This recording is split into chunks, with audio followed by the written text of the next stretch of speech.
Буслар, всем добрый вечер. Напишите, пожалуйста, как у нас со звуком в чате, чтобы мы поняли, нужно ли где-то что-то там подправить. Сразу же приносим наши извинения за то, что мы сделали с таким опозданием, потому что этот стрим наш, он, наверное, будет немного таким экспериментальным, потому что мы в этом стриме вам хотим показать карты и вообще не только чтобы вот там Искандар Лерунович что-то говорил, я говорил, но еще какой-то вот попутно какой-то визуальный контент, да, то есть карты. Если у нас технически все получится и вам это все тоже понравится, мы и дальше будем так обозревать. Искандар Лерунович, может быть, там, не знаю, какие-то книжки смотреть, да, там, может быть, какие-нибудь кадры фильмов разглядывать, там, то есть что-то вот такое критическое делать, рецензии какие-то, да. Вот, поэтому просим, так сказать, простить и понять, мы развиваемся технически и все делаем специально для вас, уважаемые комментаторы и зрители. Теперь перейдем к теме, значит, нашего сегодняшнего стрима. Искандар Лерунович у нас пропустил 2 стрима. Вот, он, значит, у нас... по своей вине. Да. Прошу прощения. Да, значит, он там ездил в Самару, Кондурче, да, там места посетил. И, значит, еще с чувашами конференцию провел. Вот, поэтому все нормально. Кто соскучился по Искандару Леруновичу, напишите в чате, что вы соскучились. Это нам будет очень интересно. Мы соскучились точно. Да. Значит, мы исполняем наше данное слово, а мы именно обещали разобраться конкретно с этнонимом башкир, башкорт, башкирд и все, что вот с этим связано, потому что это, ну, в принципе, достойно отдельной передачи. Все вот эти вот перипетии, значит, где родина башкир на самом деле находится, откуда это слово появилось, какую роль российское государство играло в создании вот этого этнонима и, значит, его, ну как это назвать, приклеивание, что ли, к какому-то сообществу людей. Вот, значит, Искандар Лерунович, хайырлы киш, вам слово. Исамсыз, добрый день, дорогие слушатели, зрители. Программа о формировании этнонима башкир и ранних этапов этнической истории является очень сложной и во многом ответственной. Хотя, конечно, мы уже разбирали истории других народов и их этнонимов, и должен сказать, что ну, есть и посложнее. Скорее, когда мы говорим об этнониме башкирского народа, следует подчеркнуть, что она скорее запутана специально, чем является сложной по сути. Потому что не длительных перемещений, миграций, общины, которые позднее стали башкирской нацией, не представляет собой. Но, тем не менее, нам очень важно разобраться с этнической историей, понять, ну, основные этапы этой самой этнической истории. И уже первый момент, сам этноним, как мы и говорили, относительно и многих других, вызывает сразу массу вопросов и массу версий. Ну, одна из в последнее время популярных версий – это то, что название происходит от башкурт, то есть что-то такое главный волк или волк-вожак, учитывая, что в каких-то диалектных выражениях есть курт как волк. Одно из первых вот соотношений, это было зарегистрировано еще, если не ошибаюсь, в начале XIX века, где кто-то из путешественников зафиксировал такую легенду, что вот вышли какие-то переселенцы или проповедники из Бухары и долго скитались по голой степи, им совсем стало плохо, И тут появился волк, который привел их в Уральские горы, их спас.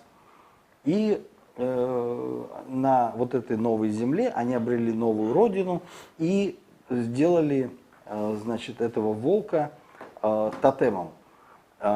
И в этой легенде сказано, что Башкурт – это значит волчья голова, и вот у них есть какие-то предания о том, что это вот знамена из волчьей головы. Но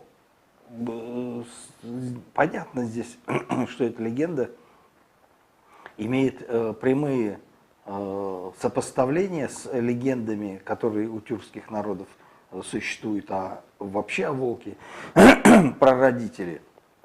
И у башкир, у татар и многих других тюркских народов есть легенды о белом волке, который является, ну, иногда прародителем, иногда тех, кто выводит какое-то племя на новую родину. И в целом вот тюркские народы связаны с почитанием волка.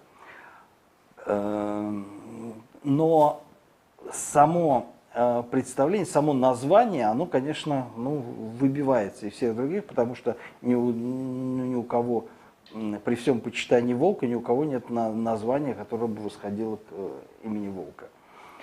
Есть другая версия, что курт – это пчела, а башкир, как известно, занимались пчеловодством. И да, знаменитый башкирский мед, воспетый во многих произведениях, является вот как раз доказательством того, что это то ли главная пчела, то ли главный пчеловод. И, соответственно, башкир – это такой нация пчеловодов. Есть и другие, ну, менее распространенные версии, например, что башка как отдельный, отделенный, и йорт, не курт, а йорт, значит, жилище, страна, то есть получается какая-то выделенная отдельная страна. Но здесь много надуманных таких лексических соответствий. Мне не кажется, что это какой-то представляет собой реальную этимологию. Есть и еще что не баш, а биш, то есть 5 волков, например, или боз, буз, корт, значит, сивый волк, или что-то баш, корт, как старейшина, аксакал. Но это тоже такие довольно надуманные. И есть версия, что это от эпонима, то есть от прародителя. И тут вспоминает, что в русских летописях упомянут некий кипчакский хан Башкурт. И вот что вполне возможно, что эти племена восходят к какому-то единому предку. И вот этот предок был Башкурт, и отсюда пошло это название. Но, собственно, одно дело, когда мы говорим о поднепровских кипчаках, а другое дело, когда мы говорим о башкирах и какая между ними связь, поскольку это все-таки разные народы и разные места обитания, и так просто перемещать этот самый эпоним нет никакой возможности. Более, наверное, соответствует, более отвечает лексическим требованиям и исторической семантике представление Баскакова, который ссылался, в свою очередь, на венгерского тюрколога Немета, о том, что все-таки в этом названии есть упоминание биш-агур, то есть 5 агуров. Ну, по аналогии таку с татарами, ату с татарами, таку с агузами и алчи татарами, там, ну, всякими такими цифровыми соответствиями. То есть вполне возможно, здесь вот есть какое-то разумное основание. Но в целом вот представление о том, что это восходит вот к волку, оно является ну, таким наиболее распространенным и в общественно-политической и научно-популярной литературе это чаще всего используется. Ну, некоторые авторы даже доходят до того, что считают, что вот были баш-курды, а вот другие курды, которые значит, переселились на Передний Восток и создали вот, Курдистан, вот курды, вот это вот два родственных народа, а вот клан Барзани, из которого происходят многие государственные деятели, которые воевали за независимость иракского Курдистана, например, знаменитый Исмаил Барзани, они являются прямой аналогией значит, рода бурзян, что вот и там бурзяне, то есть родственные связи вполне определенные. Ну и там целое вокруг этого навешивается мифология от Авесты и Ригведы и до наших дней. Что это вот как две ветви одного древа. Ну почему только один иранский народ, а другой тюркский, не объясняется. Ну или вернее объясняется таким образом, что когда-то они в древности все были индоевропейцами, а потом вот как-то какие-то тюрки их сбили с пути истинного, а вот под основу у них такая индоарийская. Но мне кажется, что это какие-то поиски арийских корней, которые весьма распространены в современной науке, поэтому в качестве такого научного свидетельства это рассматривать не будем. Но само обоснование вот этих названий, и волк, и пчела, и им подобное, скорее всего, связано с такой народной этимологией. Ну вот мы читаем, едем по дороге, читаем какое-то название, и думаем, это, наверное, название происходит от такого слова, или вот от такого. То есть, ну, это в науке называется как народная этимология. То есть никаких законов лингвистики, мы не знаем, как оно называлось. Ну, например, там, 100 лет назад этот населенный пункт, как он описывается в картах там, или когда-то еще раньше. А вот мы просто делаем какой-то вот вывод на основе некоторой банальной эрудиции. Чаще всего ну, своего знания языков и каких-то языковых сопоставлений. Ну, что-то типа такого, что вот Фудзияма, Фудзи огнедышащая, ну, а яма, ну, кратер же. Ну, вот типа такого, очевидно, и башкурт, как главный волк, очевидно, то же самое к этому восходит. Какая-то народная этимология, а ясно, что серьезные науки за этой этимологией не стоит. Но название это одно, но не проясняет, собственно, откуда появились, где проживали эти тюркоязычные кочевые народы в раннем Средневековье, когда у нас появляются какие-то письменные свидетельства об этом регионе. Первый, кто упоминает это название, ну, в такой очень своеобразной форме, как Аль-Башк, значит, это Ибн Фадлан, описывая свое путешествие из Багдада к булгарским правителям, он после посещения агузов пересекает реку Джайх, ну, скорее всего, это Яйк, Джайк, Урал.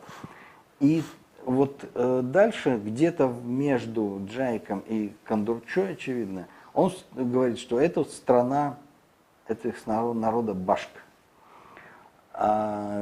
Здесь я как раз хочу подчеркнуть, что вот в ранних там подчеркивается, что не баш-курд, а башк это единое слово. То есть поэтому вот так произвольно делить его невозможно. И дальше он говорит, что это самые злобные, самый негостеприимный, ну и самый отвратительный из всех тюрков, которые он встречал на своем пути. Ну и приводит там целый ряд разных мифов о башкиров. Но мы не будем на этом. Ну, там, короче, он пишет то, что это язычники еще. Очень, даже такие, да, самые настоящие язычники, которые еще не знакомы с цивилизованной жизнью и нормами поведения в приличном обществе. А он территориально определяет их на территории современного Башкортостана? Нет, я как раз говорю, то есть это где-то между Уралом, и это скорее такой кусок Оренбургской, Самарской, часть, очевидно, юго-восточной Татарстана, частично Башкортостан. Ну вот, это такой кусок территории. То есть южнее за Уралом, очевидно, это агузы проживали, а это вот территория вот как-то связанная вот с, скорее всего, Белебейской возвышенностью. После этого никаких упоминаний Ибн Фадлан не делает, но этот народ постепенно входит вот в различные произведения. Ну, например, есть упоминание о нем у Махмуда Кашгари, автора словаря XI века. Он упоминает среди 20 таких главнейших народов и башкир, хотя никаких лексем, никаких слов из этого башкирского языка он не приводит, хотя все другие он там приводит, сообщает. Есть даже булгарские, суварские, татарские, и, ну, кипчакские, многие-многие другие. А вот башкир он почему-то никаких лексем не приводит. Но он на карте отмечает страну башкурт. И карта эта, ну, очень своеобразная, это такая восточная ментальная скорее карта, чем, ну, ее трудно соотнести с современными географическими реалиями. Но тем не менее, если судить по вот этой карте, то получается, что страна, вот эта самая, там, башкирская степь, то есть не говорится о народе башкир, а говорится, что это, ну, какая-то территория, башкирская степь, степь башкуртов, да, что она располагается между емеками и басмылами. Ну, если очень приблизительно ориентировать это на современную карту, то это где-то территория, ну, современного Казахстана и Западной Сибири. То есть между Семиречьем, вот я бы сказал, и Нижним Поволжьем. Вот на этой территории, Приоралье, вот, скорее всего, вот какая-то такая территория, но удаленная от, потому что там указаны народы, там агузы, например, которые локализованы в Приоралье, а эти намеренно отодвинуты. То есть получается, что вот соответствие того народа, с которым встречался Ибн Фадлан, и того, что известно по вот этой географической традиции, очень спорно. Ну и вся другая историко-географическая традиция, она башкир постоянно упоминает и, очевидно, ну, свидетельствует о том, что они какие-то совершили перемещения вот на этой самой карте, но локализует их везде по-разному, где-то между булгарами, хазарами, печенегами, агузами. Вот, но опять-таки где-то вот современный западный Казахстан и Приоралье, Южный Урал, то есть степи вот этой территории, условно. Но при этом интересно, что все авторы именуют их никаких не башк, не башкурт, а маджар. Маджар. И есть, причем вот это название маджар, оно одновременно и по мере того, как географическая традиция стала развиваться и кругозор арабских авторов расширялся, они стали упоминать и этих самых маджар, и рядом с буржанами, то есть на Балканах, то есть с болгарами. Иными словами, получается, что эти вот маджары, это, собственно говоря, венгры. И не совсем понятно, когда говорят о Маджарии, говорит ли он о башкирах, или это все-таки имеет в виду венгров, которые переселились из Поволжья на территорию Подунавья. И арабская географическая традиция, особенно в поздних сочинениях, у Абуль-Фиды, Ибн Сины и Аль-Идриси, она очень своеобразно эти вопросы трактует. То есть получается некоторое раздвоение. То есть они знают Венгрию и знают вот по предыдущей традиции, что они еще где-то есть на Востоке. И они пытаются эти сведения как-то скомпилировать, собрать в единое целое. Но у них не получается. Явно они не могут их как-то сопоставить между собой, и очень часто эти сведения противоречат друг другу, довольно компилятивно. То есть у нас есть, значит, арабские авторы, и есть, получается, какие еще авторы, которые... Только арабо-персидская. Арабо-персидская, да. Ну, сейчас просто здесь в чате уже задаются вопросом насчет монахов, которые приезжали. Сейчас дойдем до монахов, конечно, но это же... Вот в Европе, конечно, латинским источникам это все было неизвестно, то есть они знали этих самых венгров, ну, латинизированно, которых называли Хунгария, Хунгор.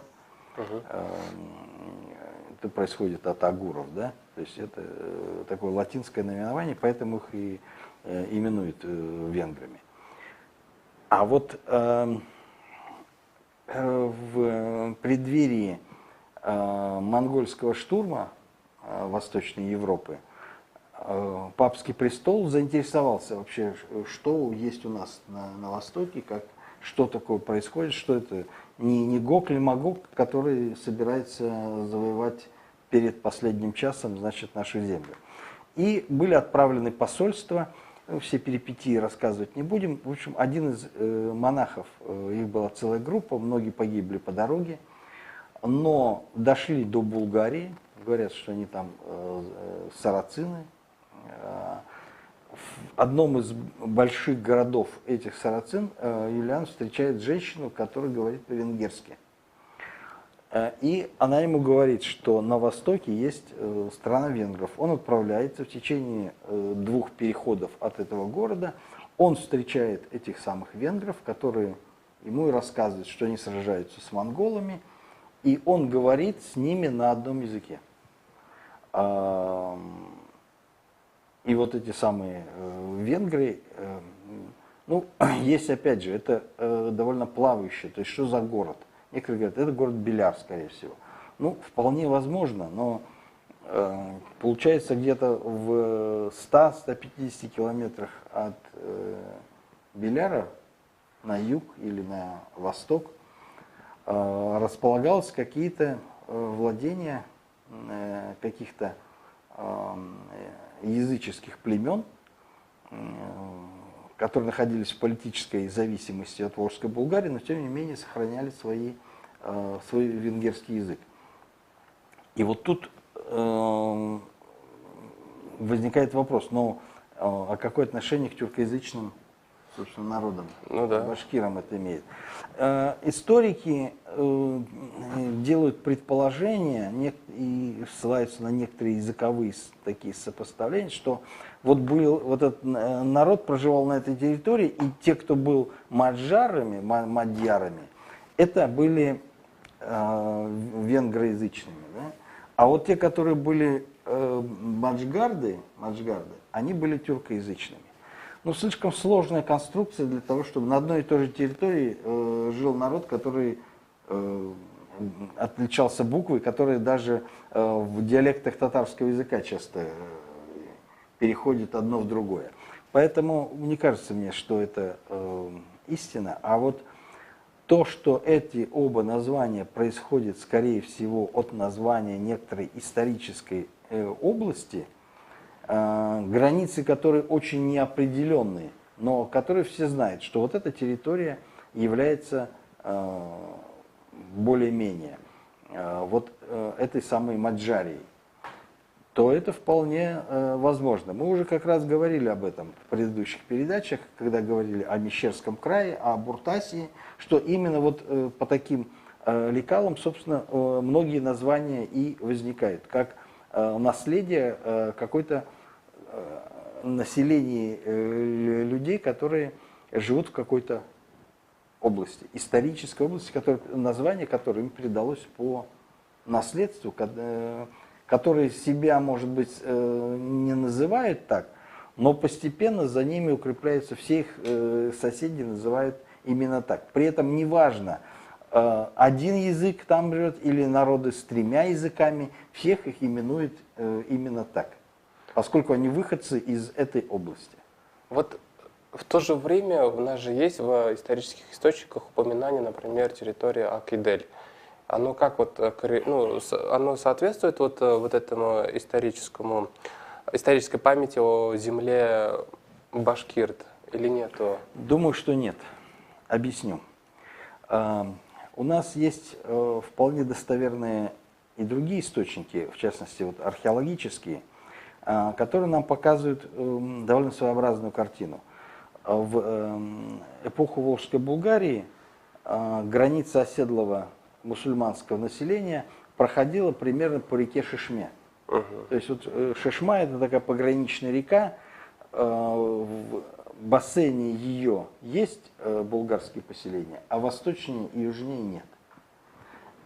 И это вот таким служит водоразделом, который разделяет Булгарию и какую-то другую страну, где, возможно, жили и кочевали вот эти самые венгры, которых встречал монах Юлиан в 1235 году. А вот в эпоху Золотой Орды, когда вся эта территория попала под власть золотоордынских ханов,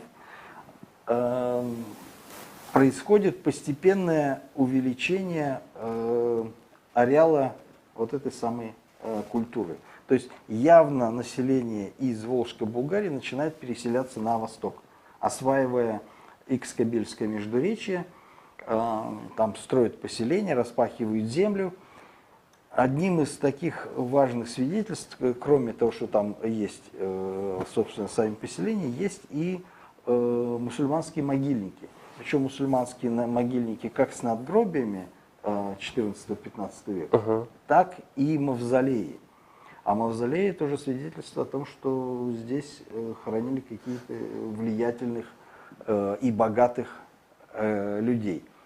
Но археологические памятники языческого кочевого населения располагаются гораздо южнее. То есть, если мы посмотрим на карту, то это скорее такой юг современного Башкортостана, Оренбургская область и западный Казахстан. А вот примерно до Уфы или чуть южнее Икс-Кабельское междуречье было заселено оседлым населением. Вот если мы посмотрим на карту распространения татарских диалектов... У нас карта будет, кстати говоря? Карта татарских говоров. Да. Сейчас мы, значит, покажем вам карту татарских говоров. Первое. Там карта татарских говоров должна быть подписана. Там административно-территориальное деление Татарстана. Да. Вот его. Посмотрим. Включаем. Мы видим. Так, мы должны это увидеть на экране. Как? Нет, это племена башкирские. Нет. Да. Ага. Так, сейчас мы, наверное, немножко подождем, когда мы увидим на нашем экране. Значит, Друзья, напишите в чате, когда вы увидите на экране во время нашей трансляции карту татарских диалектов. Так, наверное, грузится пока еще, да? Ага, вот. Вот. Так, друзья. Нет, вот предыдущую. Вот, это не надо. Сейчас вот прогружаются все карты. Сейчас прогрузятся все карты. Все. Вот. Да, да. Вот, значит, карта распространения татарских говоров. То есть вот если мы посмотрим на Акидель, Да. вот. Акидель это у нас по реке Башкортостан течет. Да, вот она как раз, да. Ага. Ну, то есть территориально это получается запад современного Башкортостана, да? Вот территория. Ага. То есть территория это у нас получается Актанышский район. Да. Еще какой у нас получается район? Ну, как он, Уфа. Уфа. Нет, это получается Илишевский, Туймазинский район. Да. Вот. Ага. Вот все эти регионы были плотно заселены земледельческим населением. Возможность есть укрупнить? Тут пишут, что мелкие буквы, вот эту карту хотя бы вот, чтобы по границам было. Ну, южную часть можно отрезать, да, может, например. Угу.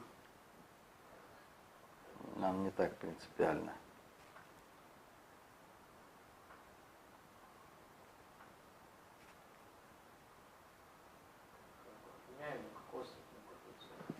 Вот ты начинай. Нам важно вот эта вот северная граница между Татарстаном и Башкортостаном. В общем, все подписи, которые внизу, можно срезать. Да. То есть можно увеличить до той поры, когда их уже не будет видно. Да, с техникой непросто. Да. Ну, беда начала.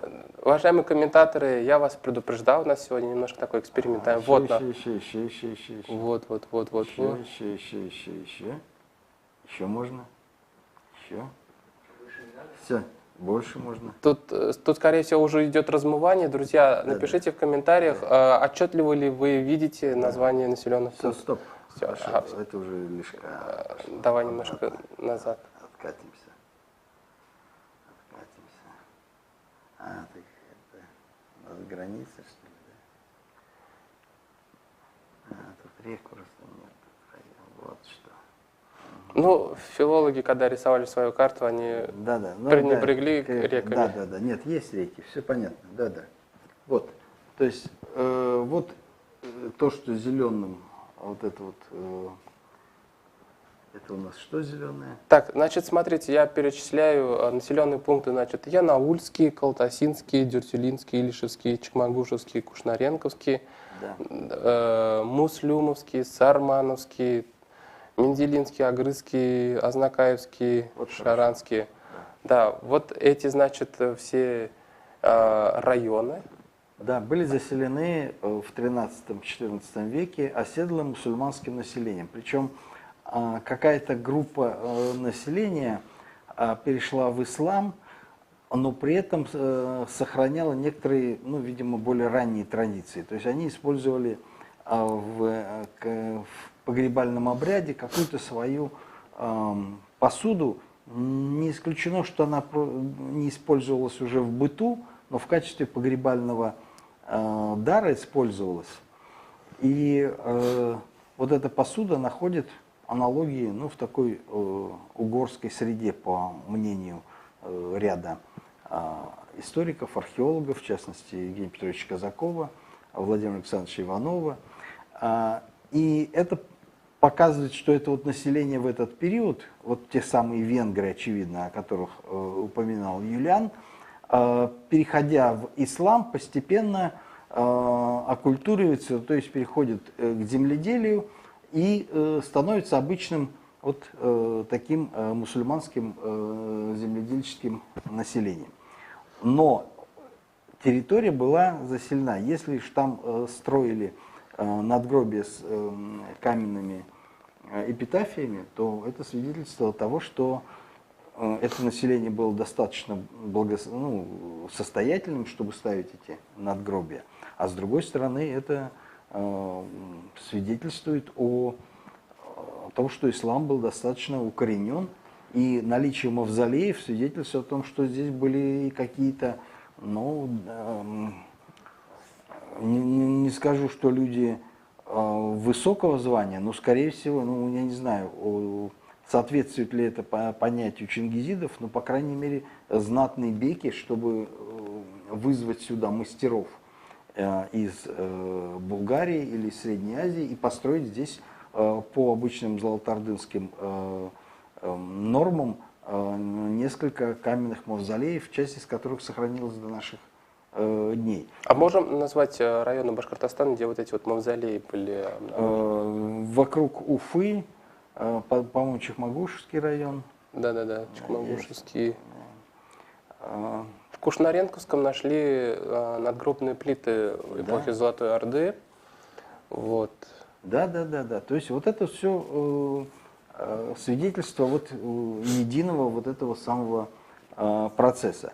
А вот, собственно, население скотоводческое и тюркоязычное, и сохраняющееся, по крайней мере, до конца, очевидно, XIV и до середины, возможно, XV века, некоторые языческие традиции, оно было гораздо южнее. Южнее. Нам можно показать теперь южную часть Башкортостана?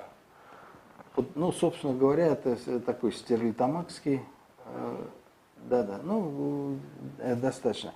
И если мы взглянем на современную карту диалектов, то мы увидим вот эту самую как раз традицию, которая идет, по крайней мере, с 13-14 века. Это вот эти вот все зеленые точки, которые вы видите, уважаемые зрители, это как раз-таки есть вот этот вот ареал распространения, о котором говорит Искандер Лерунович. То есть вот, диалекты, конечно, обозвать можно по-разному, и что это башкирский, что это какой-то марсианский язык, но археологические памятники и веру этих людей так просто заштриховать не удается. То есть археологические памятники тоже так же вот совпадают с ареалом распространения вот этих зеленых точек? Да, совершенно точно. Кружков. То есть это свидетельство того, что мы имеем дело с очень давней традицией, и что это не какой-то образовавшийся привнесенный язык, что он, по крайней мере, здесь фиксируется уже с этого времени. Ну, а с 16-17 века татарское население в этом регионе фиксируется уже по различным документам, которые выдавало русское правительство на тарханное владение. Таким образом, у нас есть прямая цепочка вот этих соответствий. И, собственно, очень показательно различие между двумя мирами. Еще раз повторю, мусульманским и земледельческим, и кочевым языческим. Угу. А мы можем провести вот эту границу, получается, вот, друзья, вот то, что... Вот синие, да, и вот зеленые, вот они, собственно... Тут они как-то перемешиваются, а вот, скажем... Но это уже позднее. Позднее. Это уже позднее освоение татарами уже и этой территории. То есть земледельческое население, но мы об этом поговорим чуть погодя, а здесь мы должны зафиксировать. То есть вот на этой территории никаких башкир не зафиксировано. Все упоминания о башкир, и тем более башкир в Пермском крае, это не свидетельствует о какой-то прародине их, а наоборот, это свидетельство позднего проникновения уже благодаря российскому государству и с использованием их в освоении, собственно, этих территорий, а не о каком-то раннем их проживании на этой территории. Нет, это вся территория, и, скорее всего, это вот то, что называется в русских источниках о Казанском ханстве, как Беловоложская земля. Акидель-Улус. Да, скорее всего. То есть вот эта вот территория и была вот этой самой Агидель-Улусом. То есть, друзья, еще раз для вас повторим. Вот зеленые кружочки, получается, это у нас совпадает с территорией примерно, да, округленно Акидель-Улус. Но у нас же не сохранилось, наверное, более точных Нет, к сведений. сожалению, все остальные сведения более поздние, но вот историческая Башкирия, скорее всего, была гораздо южнее, и она, скорее всего, занимала степную, ну и частично восточную горную часть. Вот тут как на карте диалектов, так и на археологической карте мы очень четко видим вот это вот разделение. Интересно. Так, сейчас мы какую карту можем посмотреть, потому что, в принципе, мы заготовили еще одну карту, карту башкирских родов. Это да. Перейдем к ним или? Да, конечно. Давайте тогда мы откроем. Нам нужна именно северная часть этой карты. Вот. Сейчас нам включат другую карту. Сейчас мы... Там другая должна быть, где вот у нее северная часть именно. Это южная? Вот это да. Вот сейчас мы поразглядываем с вами, уважаемые зрители, значит, карту, которую нарисовали наши башкирские оппоненты. Коллеги. Вот.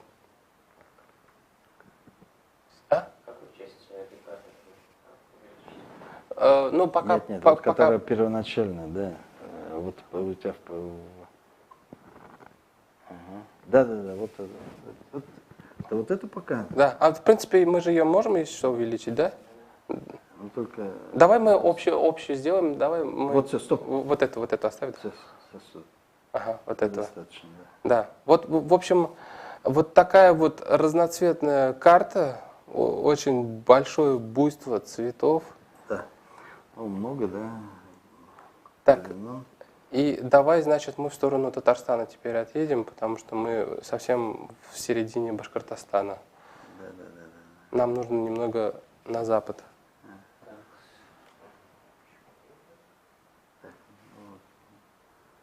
Все, стоп. Хорошо. Ну, в общем, То есть это все совпадает с территорией Башкортостана. да. Самое первое, что бросается на глаза, друзья, это какая-то просто лютая через полосица. Вот. Какие-то анклавы. Да. Каким образом рисовали эту карту, Искандер Люрунович? У вас есть вообще понимание? Нет, я думаю, что это серьезная проблема для тех, кто эту карту рисовал. Непонятно, она, ну, хотя говорится о том, что она создана, ну, как бы вне времени и пространства, и как будто бы эти границы были неизменными. Но мы даже знаем, что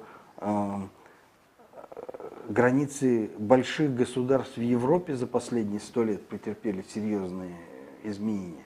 А то, что эти границы с 16 по 20 век не претерпели никакого изменения, хотя были, ну, такие страшные катаклизмы. Сначала завоевание этого края, потом строительство крепостей, потом освоение этой земли, потом татаро-башкирские восстания, подавление, вплоть до войны, крестьянской войны Пугачева.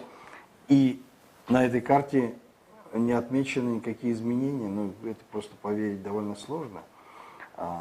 Даже чисто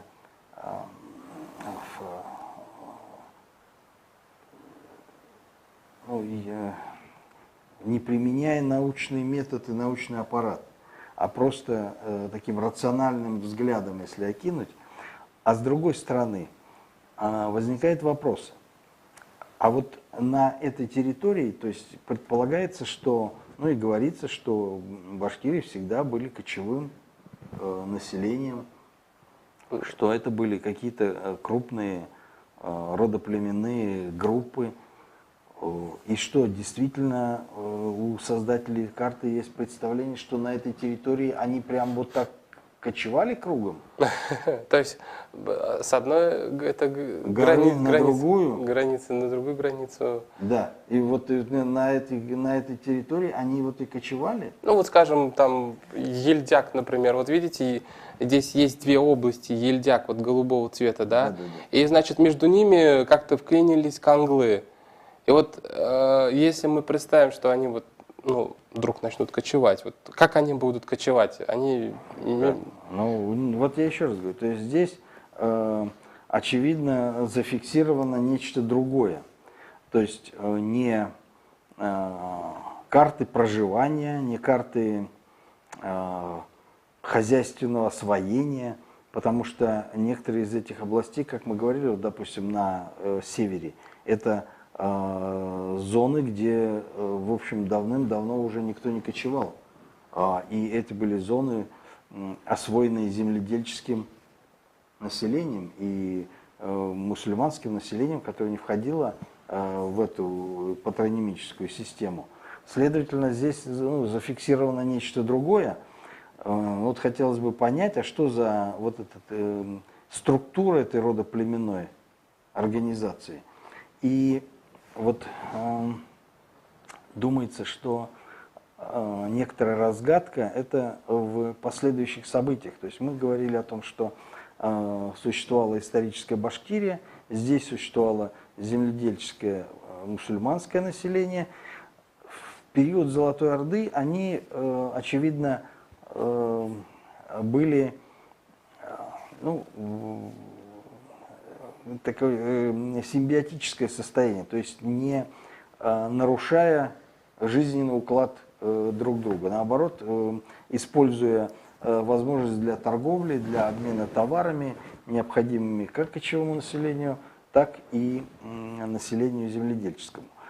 А вот после того, как эта система была нарушена и сюда вклинилось российское государство, ситуация стала меняться. Российское государство стало эти земли облагать исаком, эти территории стало строить крепости, размещать сюда служилое население, как русское, так и татарское, и, соответственно, стало прямым образом менять. Даже если такая пасторальная картинка и была, а где же здесь русские крепости, где же русское, чувашское, черемисское население, где же здесь население, которое в источниках именуется как тептяри, они тоже как служилое население, где же население проживало, которое в русских источниках именуется как мещеряками, то есть служилые татары, они-то как где здесь? Они не входят в эту систему.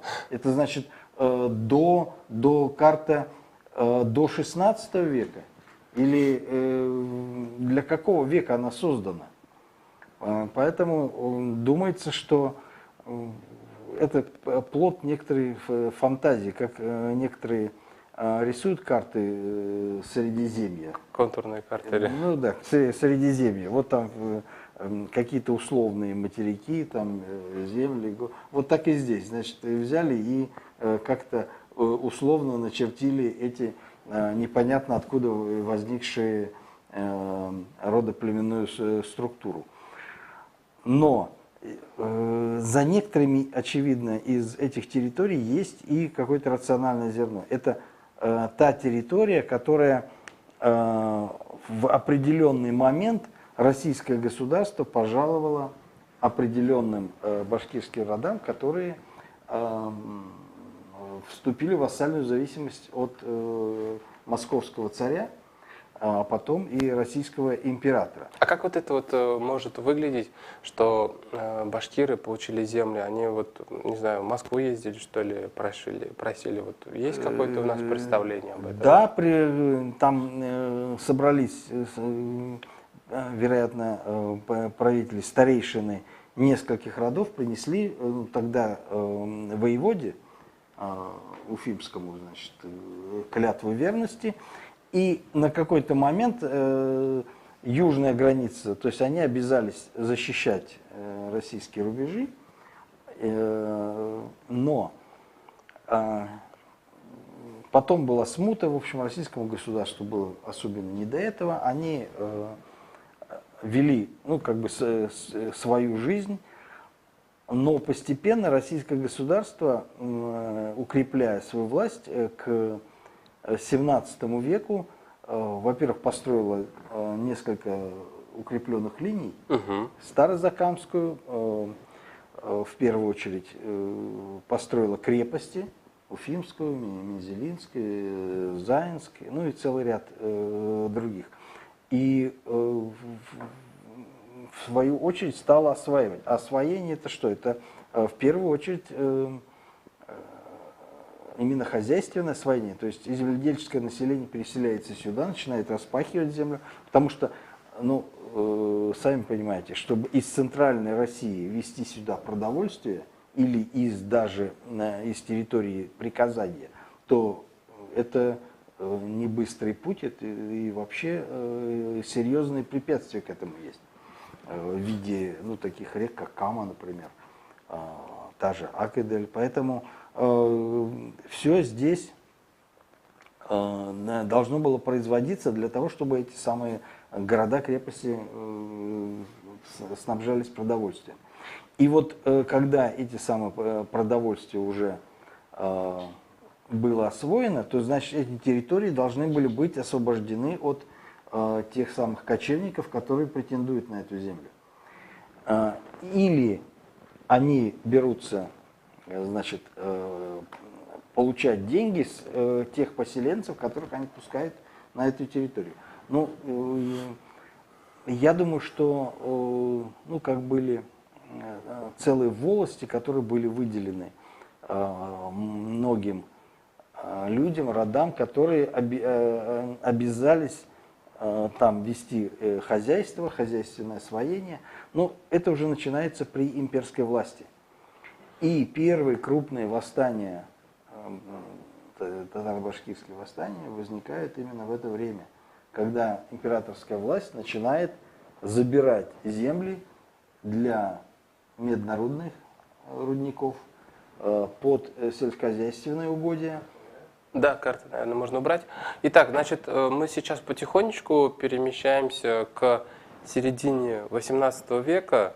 Вот это вот известное башкирское восстание 1735-1740 годов. Комментаторы и зрители, ввожу вас в курс дела, особенно тех, кто только сейчас присоединился. Значит, мы не просто заговорили об этом восстании, потому что сейчас в Башкортостане очень сильно обсуждается скандал со спектаклем Кисянбеке Байсарова. Как раз таки там это как раз является частью истории, как Российская империя входила в эти вот горные территории, строила там заводы, в частности Екатеринбург, и в частности там именно вот это восстание 35-40-х годов. И там мы через эту историю, через вот эту вот Кисянбеку видим, значит, что если российская администрация входит, то входит она брутально. Ну, тут история даже более драматичная. Там ведь после третьего побега, когда Кисянбеке скиталась по этой территории, она приехала к брату, а в это время там был какой-то служилый татарин, который, причем не просто служилый, но он еще и был абызом, который начал ее спрашивать, узнал, и узнав, что она вот сбежала, что она была крещена, он ее выдал как раз царским властям, что повлекло ее трагическую гибель. То есть тут завязано очень много нитей, в том числе и роль вот этих самых служилых татар в освоении, в помощи освоения этого края российским государством, к завоеванию, колонизации этих территорий. Но это же не единственный факт. Буквально перед этой Кисянбекой был сожжено еще несколько татар. Мы даже не знаем, это они попали на страницы документов и стали достоянием истории, а сколько безвинных жертв было уничтожено. просто не оставив никакого следа в истории. Ну, там есть такие истории, как один татарин был забран в рекруты, воевал на стороне войск царских против башкир, сражался геройски, был награжден. А в это время, значит, на его волость, где проживала его семья, напали башкиры, захватили в плен это население, на них напали каратели, в свою очередь, и всех, кто был, пленили, и после этого, ну, можно сказать, продали в рабство. То есть насильно крестили и продали, значит, новым хозяевам. И когда этот солдат вернулся, узнав об этом, он начал искать свою семью, нашел, силой забрал, значит, жену и детей и вернул ее к себе. Так вот, за это он был казнен буквально там за несколько дней до Исенбеки. То есть в этой истории мы видим, ну, не только варварство имперской политики, но и вообще довольно сложную картину вот этого самого взаимодействия разных, ну, я даже не скажу, скорее конфессиональных групп. Причем интересно, что сама Кесенбека в некоторых источниках именуется и татаркой. Да, кстати.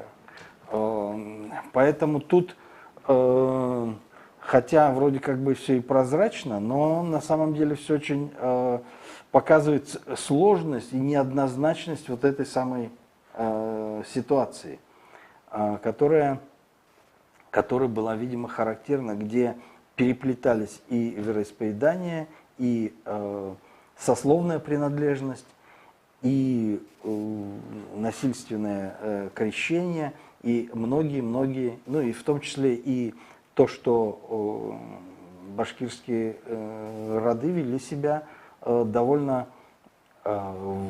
вольно и предпочитали, ну, в случае каких-то действий царских властей, ну, не считаться. То есть они считали, что эта территория принадлежит им, и уничтожали всех поселенцев, которые на эту территорию посягали. Я в этом случае никаких моральных оценок не собираюсь давать.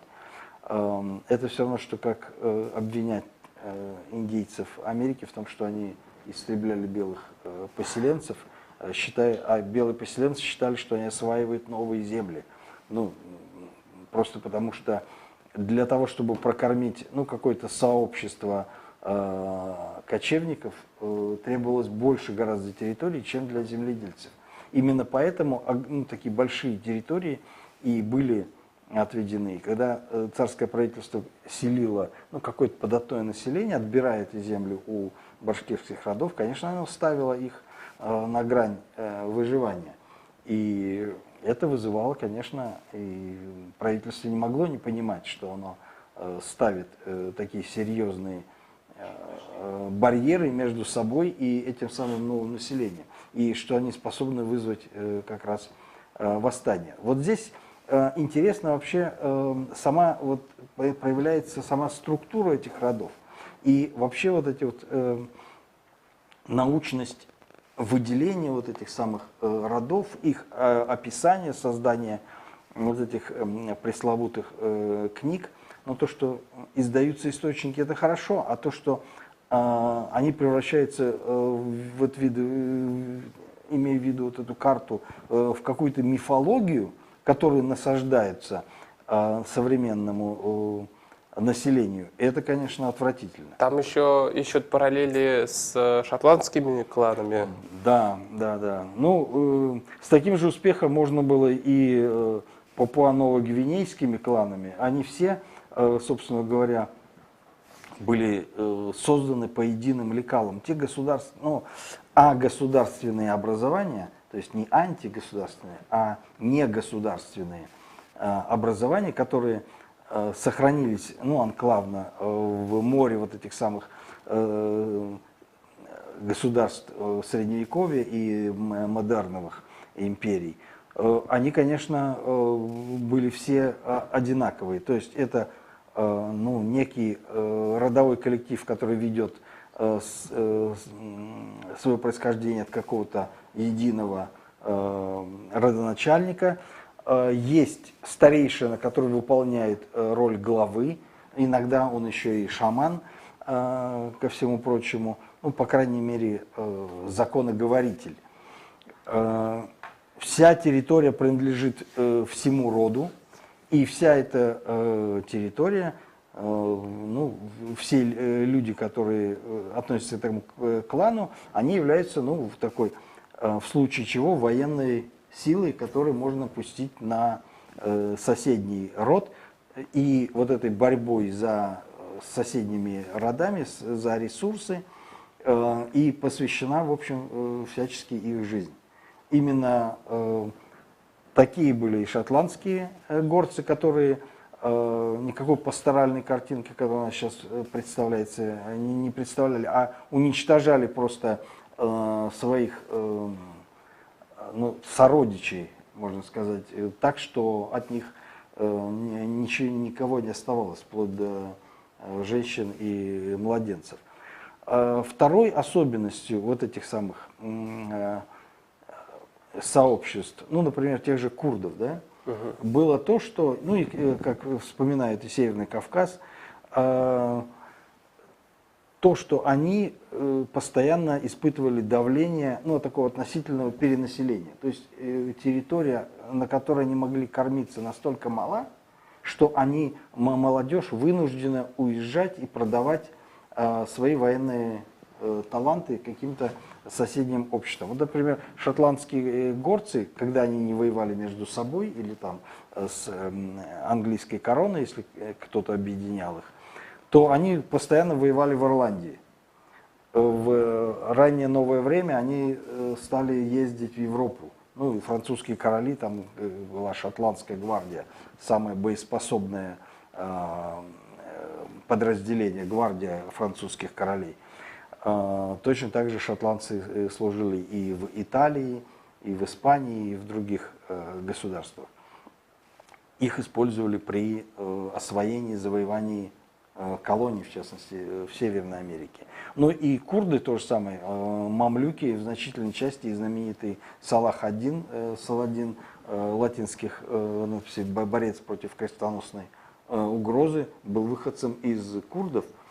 Ну, это вот судьба такая этих народов, и поэтому население исторической области, которую русское государство назвало башкирской, а население все, независимо кем бы они ни были, эти группы тюркских кочевников, они были все названы башкирами. Они ничего другого и не могли делать, и не представляли, и другого источника пропитания у них не было. Или эксплуатировать какое-то податное сословие, либо служить на военной службе. Но российское государство вообще не сильно обременяло себя платой своим союзникам. То есть достаточно было набрать рекрутов, чуть-чуть их обучить, дать им новейшее огнестрельное оружие, и этого было достаточно, чтобы с любой угрозой справиться. Ну, по крайней мере, так считали. Давайте мы немного погрузим наших комментаторов вот в реалии того времени. Ага. Вот, значит, нам известно, что на территории современного Башкортостана, значит, были сословия, да, сословные категории, как назвать. Значит, башкиры, тептяри и мишари. Вот по башкирам и мишарям известно, что из них сформировали башкирско-мишарякское войско. Вот. Им выдали, значит, земли для возделывания, для кормления, получается, да? И, значит, у них эти земли арендовывали кто? Как вообще происходило? Чаще всего, да? Это двояко. То есть, получается, что в середине, после вот этих всех восстаний, после того, как поняли, что военным путем эту проблему не решить, здесь будет на границе постоянная война, тем более, что наступление на ислам привело к тому, что и служилые татары, мещерятское вот это войско, если раньше оно как раз использовалось для подавления восстания, то потом, после, вот сам Батырша пишет, после того, как начались гонения на нашу веру, мы уже не считаем себя настоящими подданными и считаем, что нас ущемляют в наших правах. И российское государство вынуждено было отступить. И вот тогда наступает период, когда давайте заключим договор окончательный и определимся, кому что принадлежит. И вот самое интересное, что большинство вот этих самых челобитных, большинство вот этих шеджире, скорее всего, и возникает в середине XVIII века как в качестве ответа вот этих самых общин и в лице знатных биев, да, султанов, которые начинают требовать от российского государства, чтобы за ними признали права на эту территорию. Хоть маленькая, но территория. А почему? Просто они не жили на этой территории. Они кочевали, как и везде, кочевник кочует по водоразделам, и причем в степной части. Но это территория, с которой они кормились. То есть они сдавали ее в аренду, ну так называемым припущенникам, бобылям, черемисе и так далее. Причем российское государство, кроме, не делало опору только на башкир, поэтому и называлось башкирское мещерятское войско. Но было еще и Тептярское. Тептярское войско было? Да, конечно. Но само Тептер, это же. Но причем, очевидно, вот как раз на той территории, о которой мы указываем. Но некоторые говорят, что Тептярия это какая-то этническая группа. Ничего подобного. Выяснилось, когда в 20-е годы стали разбираться, кто эти такие, то там оказалось, что 25% это черемиса, значит, 15% чуваши, там 30 с чем-то процентов татары, ну и так далее. И сколько-то там башкир. То есть это настоящая сословная категория, которая после 20-х годов просто распалась. То есть началось нациостроительство, началось создание республик, внедрилось такое национальное самосознание, и появилась возможность создавать свои школы, все, и не нужно было держаться за эту сословную принадлежность. С другими категориями все гораздо сложнее. То есть на многих территориях в одной деревне могли быть люди, которые держали землю здесь как татары, в соседней деревне как башкиры. Угу. То есть если это была территория, значит, то есть территория с разным правом. И для российского государства, пока не началась унификация уже в XIX веке, все это было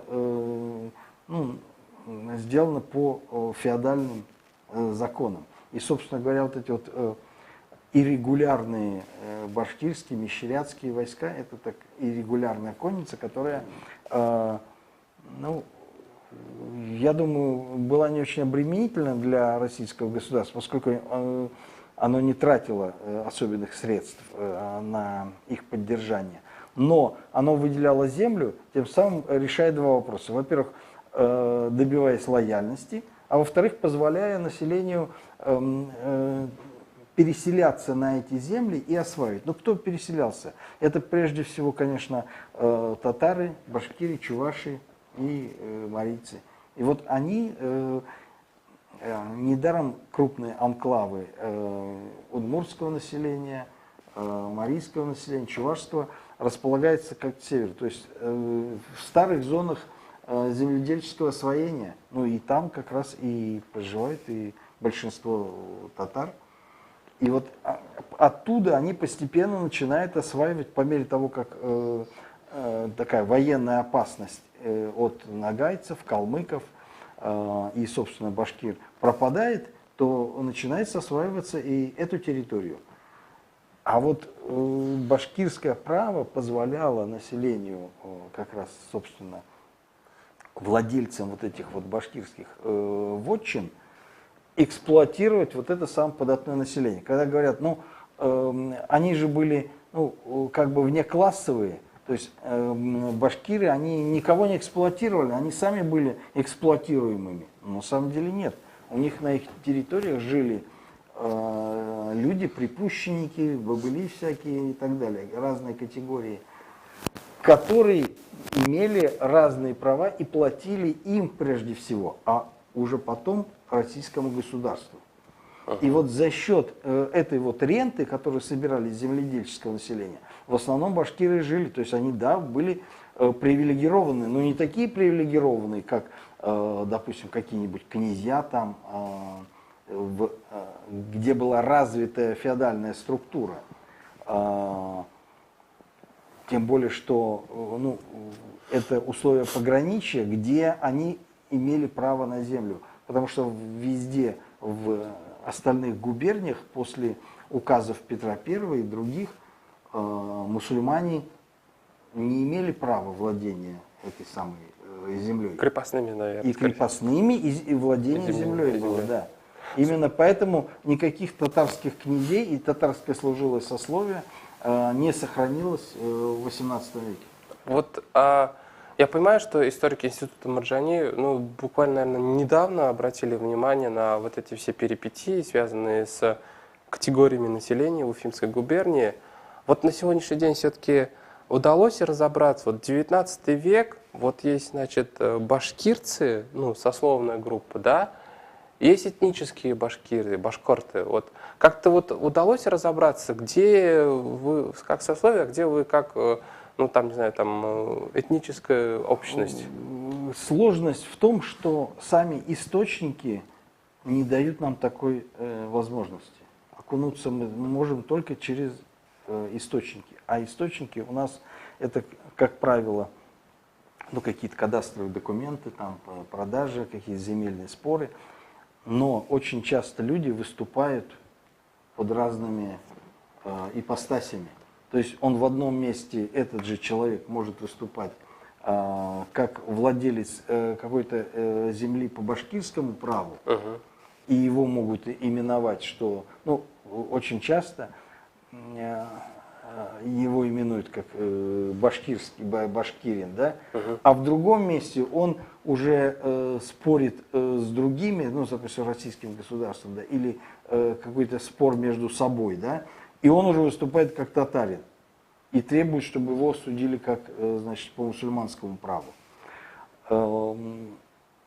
Вот, да, ты правильно заметил, что в Институте истории не так давно не просто заметили сословные категории. Сословные категории изучались всегда, но впервые обратили внимание на сопряженность вот с этническими категориями. И это очень важный и серьезный вопрос. Но дело в том, что наши башкирские коллеги, они не спешат сделать вот такой переход к новой исторической науке и начать рассматривать уже эти категории во всей их сложности и полноте. Наоборот, они продолжают говорить, вот написано башкирин, значит, это описана его идентичность. Следовательно, вот а кто здесь был? Ну-ка посмотрим, к какому он роду племени относится. Значит, бурзян. Все, давайте-ка мы начертим там картинку, что здесь, значит, жили бурзяне там и так далее. Не разбираясь, а какая структура этих башкирских родов. Ведь при том, что как хорошо расписана, например, горно-заводская промышленность в Башкортостане, потому что источников много, но я не видел книги, где расписывалось бы точно так же, что такое вот эти самые башкирские родоплеменные образования. Насколько вот это вот родоплеменное сознание у них было таким ярким, да, и когда сравнивают там с шотландцами, но у шотландцев-то оно было очень сильно выражено, поскольку у них были явные политические цели и задачи. А какие политические задачи были отдельно у бурзян, которых не было у байларцев, например? Ничего, они все выступали как башкиры, потому что сословное право у них было такое. В то время как, допустим, в Горной Шотландии там не было такого шотландского права, гельского права. Они все подчинялись единым законам, но у них были свои политические цели, поскольку, ну как сказать, горный клан это был хвост, а само тело располагалось на равнинной территории, где были феодальные замки, были правители, которые добивались лояльности вот этих самых горных кланов. На самом деле этих горных кланов-то была очень, численность не очень большая. А основная часть, самая богатая и самая процветающая, это была равнинная. Точно так здесь-то у башкир такого мы не видим, никакого ни бурзянского, ни байларского, там, никакого другого ельдякского там какой-то идентичности. И бурзяне не воевали против ельдяков там, за отвоевание какой-то территории. Они решали эти дела там в российских судах, если что. Ну и скорее, там нет таких даже споров, что вот эта территория принадлежит байларцам, а это вот такому-то. Просим размежевать. Но не было такого, никакого размежевания не было. Они делили свои вотчинные права, а не родовые территории. В то время как у шотландцев это были действительно родовые территории. Искандер Лерунович, давайте немножко поотвечаем на вопросы. Еще, значит, до стрима мне татары из Башкортостана прислали интересный документ, который, значит, называется так. Официальный документ, признающий, что наименование башкиры получили от русских, ранее назывались иштяками. Значит, тут ссылка РГАДа, фонд 248. Итак, значит, этот документ, зачитываю его. Это донесение статского советника Ивана Кириллова от 16 августа 1735 года, то есть начало башкирского восстания. Получено в 1735 году. То есть этот документ, вот как раз самый такой период башкирских восстаний. Значит, от 23 дня июля Нижайше доносил о ворах-башкирцах, которые на идущие вологодские роты внезапно нападение учинили. А ныне уведомился из Уфы, что же воры в Уфимском уезде чинят грабежи и разорения. Значит, тут описывается, как, значит, башкирское восстание. Да, Апачи служила мещерякам. Тут, значит, ну, я вам, в принципе, присылал это. Да. То есть они нападали на, мало того, что на переселенцев, прежде всего на служилых мещеряков. Да. То есть на служилых татар. Ну вот вы читали, значит, этот документ, да, вот о чем этот документ, что мы можем, какие выводы мы можем из него сделать? Так вот, я и как раз и говорю, что он свидетельствует о том, что, во-первых, был серьезный антагонизм между служилыми татарами и башкирами, потому что, во-первых, они были, получали земли по разному праву, во-вторых, они эти земли должны были у кого-то отнять, то есть у каких-то родов.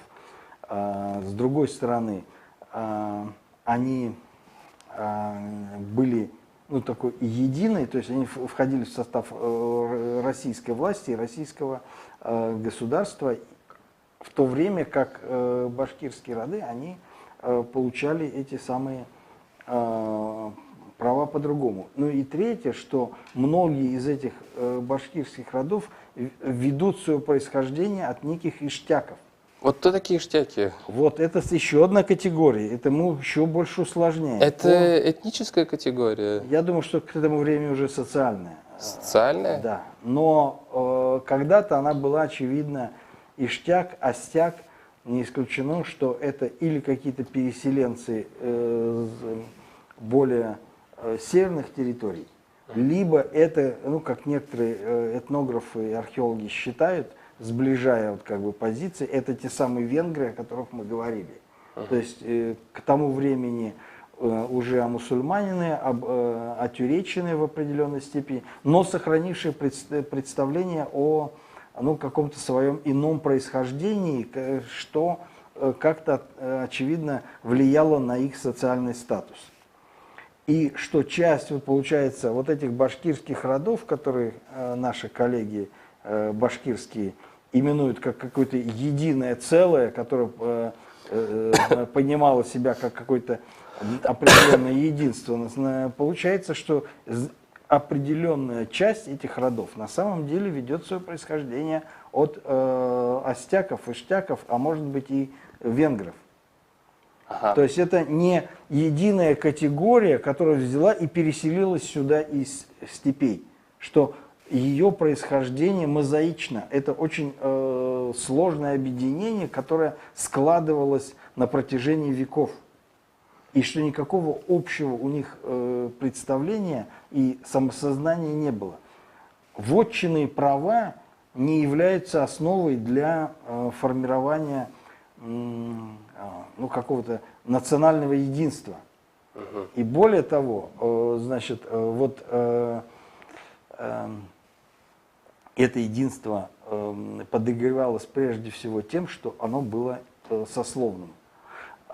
А родоплеменная принадлежность вообще в этой самой системе играла подчиненную роль.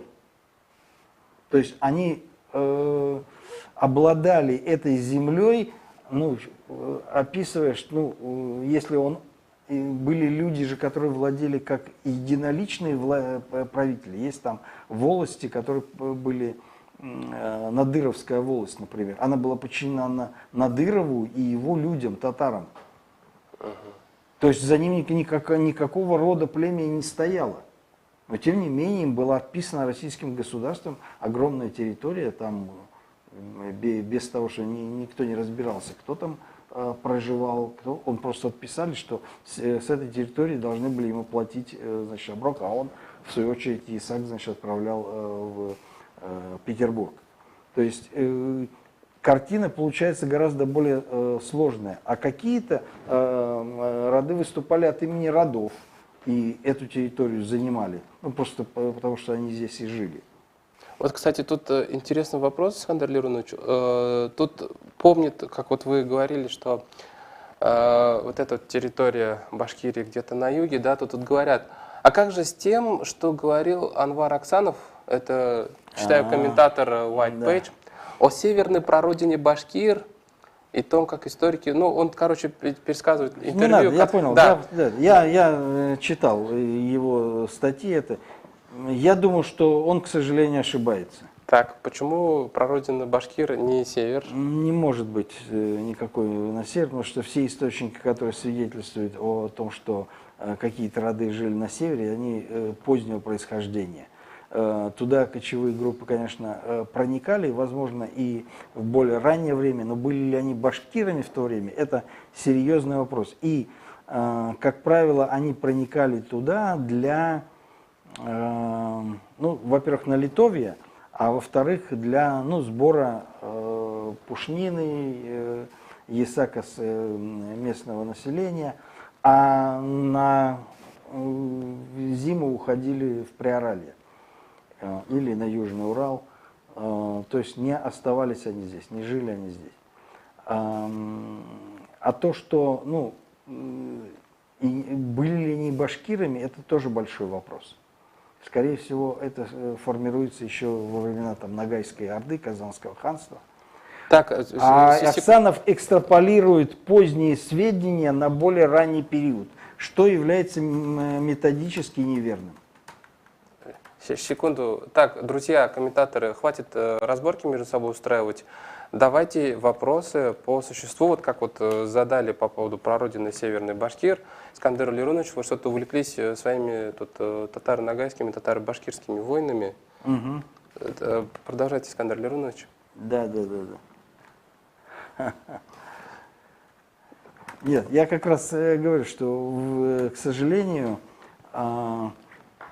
он использует неоднозначные источники, неоднозначные материалы, которые, как правило, это сведения более поздних путешественников, которые говорят, что вот здесь вот жили в середине 18 века.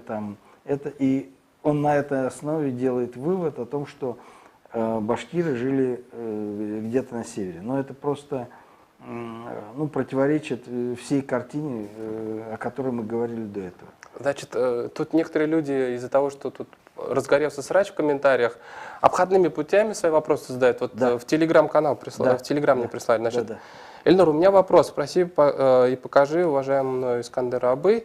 Он читал ли Мухаммад Салима Умедбаева и его книгу «Ядкар»? Типа «Шунан башқұрт исімнің келіп шығышы турында болған икі бит». То есть Мухаммед Салим Умидбаев написал 2 страницы о происхождении этноним башкирт. Он пишет, что башкиры сами себя называли унгар, а русские югор, югур. А в книге Абулгази угар, а казахи иштек, он пишет. Так, значит, вот такой вариант есть. Да, ну, да, это то, что как татар в Средней Азии нагаями, да, называли. Ну, Давайте мы сначала... экзоэтноним не является ну, прямым названием народа. И потом, мы для Средневековья и раннего нового времени оперируем понятиями, ну, как будто какие-то большие общности. Ну, не характерно было для кочевого населения какой-то территории.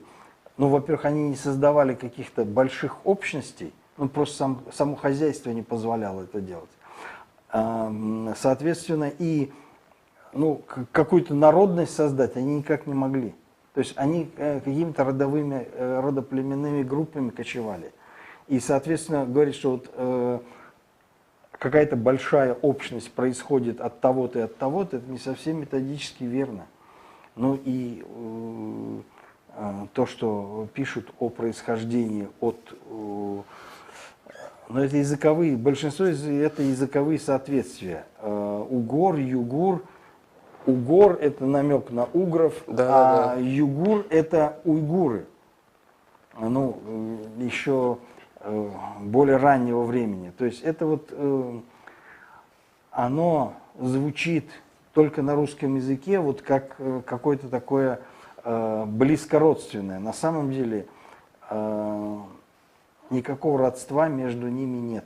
А что за вот эта личность Мухаммед Салим Умидбаев? Ну, это, ну, можно сказать, просветитель, да, исследователь. Ну, еще раз говорю, по происхождению наименования башкир существует большая литература, тут просто нет. Я пытался собрать наиболее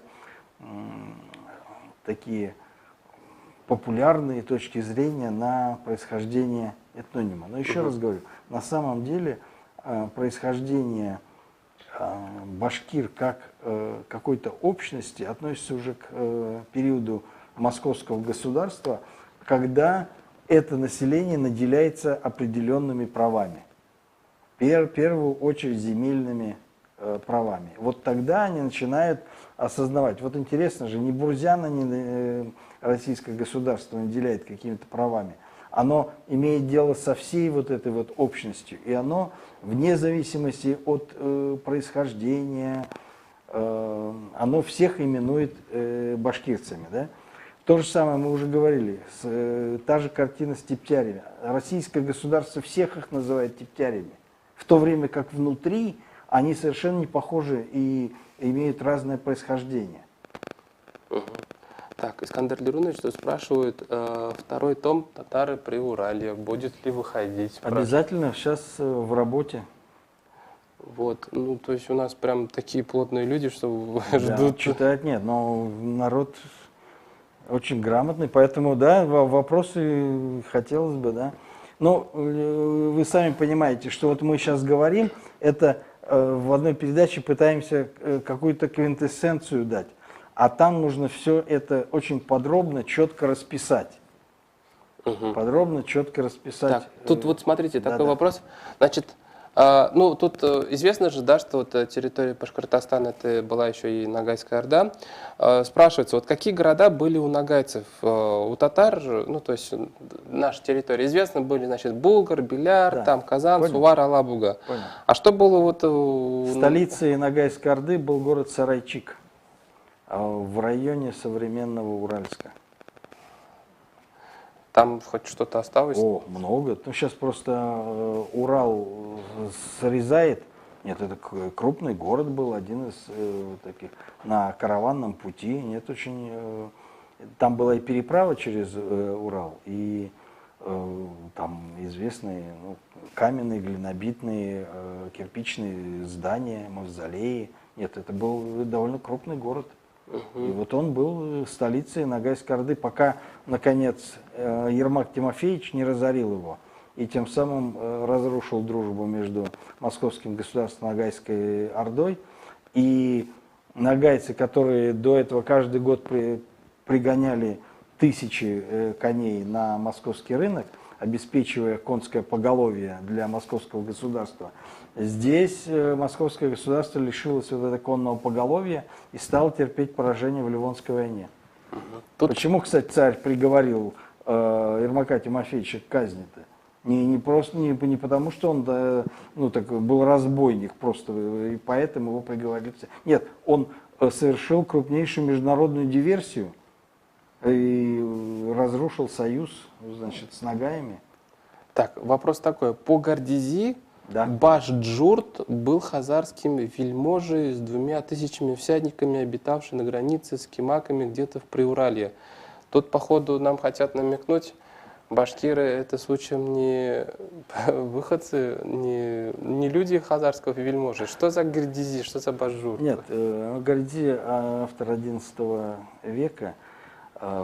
Там, он следовал в традиции обычной, но у него есть некоторые весьма интересные свои собственные какие-то интерполяции в эти самые тексты. Нет, но мы и говорим, что это просто какое-то сообщение какого-то локального характера. Мы так и говорим, что и у Гордизи, и у Махмуда Кашгари они локализуются где-то между Приоральем и, получается, Семиречьем. То есть вот где-то в Южном Урале и Западной Сибири.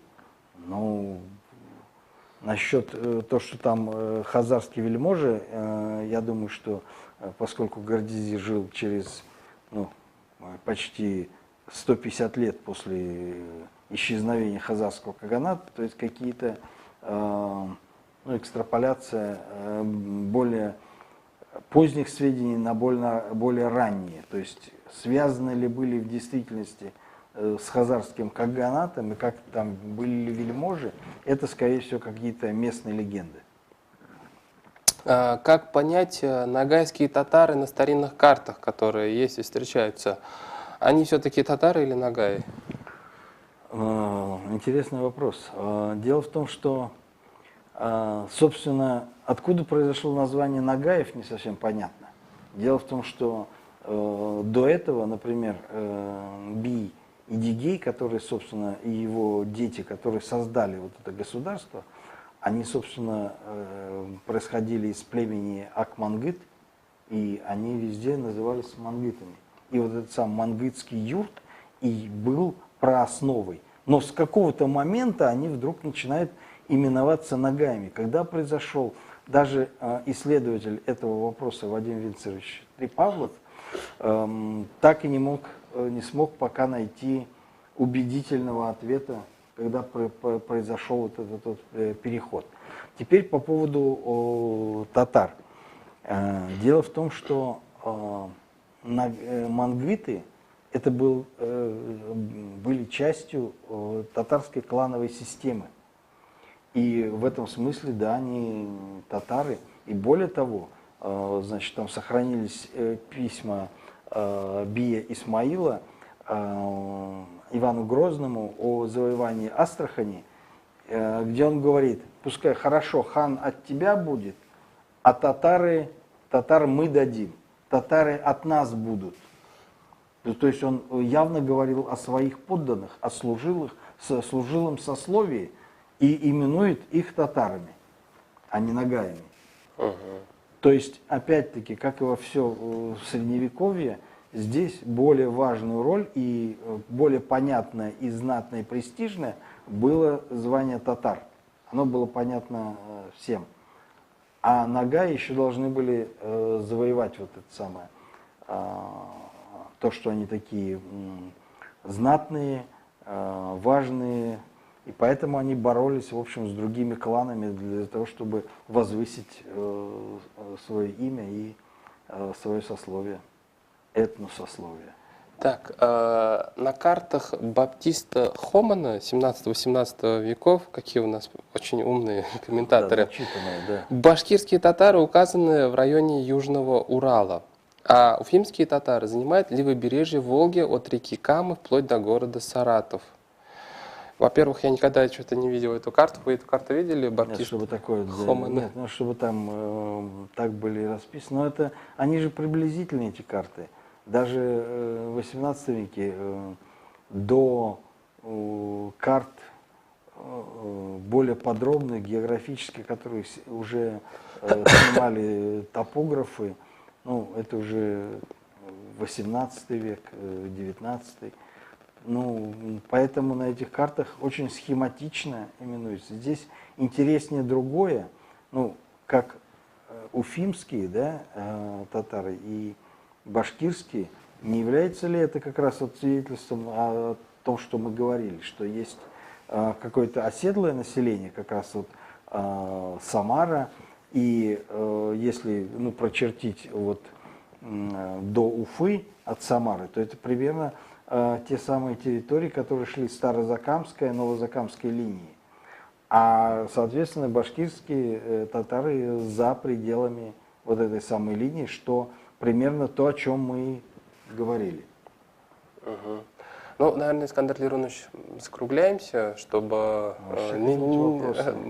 просто тут очень умные вопросы задаются, да? Даже в обход идут. Вот. Ну, люди еще увлечены друг с другом. Подождите, вот вопрос, подождите. Ага. Можно ли найти что-то венгерское в Башкирии? Топонимы, слова в языке? Можно ли проследить, к какому моменту венгры ассимилировались? Нет, к сожалению. И есть большая статья Владимира Владимировича Напольских.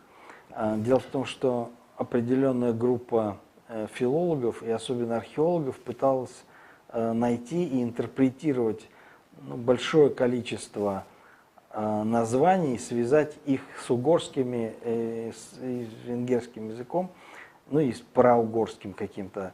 Причем они исследовали тоже примерно от Перми и до Уфы. И вот на этой территории искали большую группу топонимов. Ну, и даже составляли списки вот этих самых топонимов. В частности, у елабужского языковеда Арсланова там есть такие списки. Составляли их и другие исследователи. Так вот, Владимир Владимирович Напольских, проанализировав все эти названия, сделал неутешительный вывод, что все они не имеют никакого отношения к науке. То есть все это языковые, в лучшем случае языковые соответствия, а никакой подосновы угорской достоверно пока нам неизвестно. Так, тут вот есть один недовольный комментатор, он уже несколько раз задает один и тот же вопрос, Да. не знаю, как на него ответить. Говорите конкретно, по каким источникам основывается ваша информация, прежде чем разъяснять что-либо. Короче, Хорошо. комментатор нам не верит. Давайте мы, может быть, посоветуем хотя бы Хорошо, какие-нибудь да. книги, куда можно обратиться. Новые переводы, например, Ибн Фадлана, в первую очередь. То есть там, где упомянут народ Аль-Башк. Ну, историки-географическую традицию, второй том «Истории татар», где приведены новые переводы Большакова и Гараевой, тоже вполне свободный от каких-то пристрастий перевод основной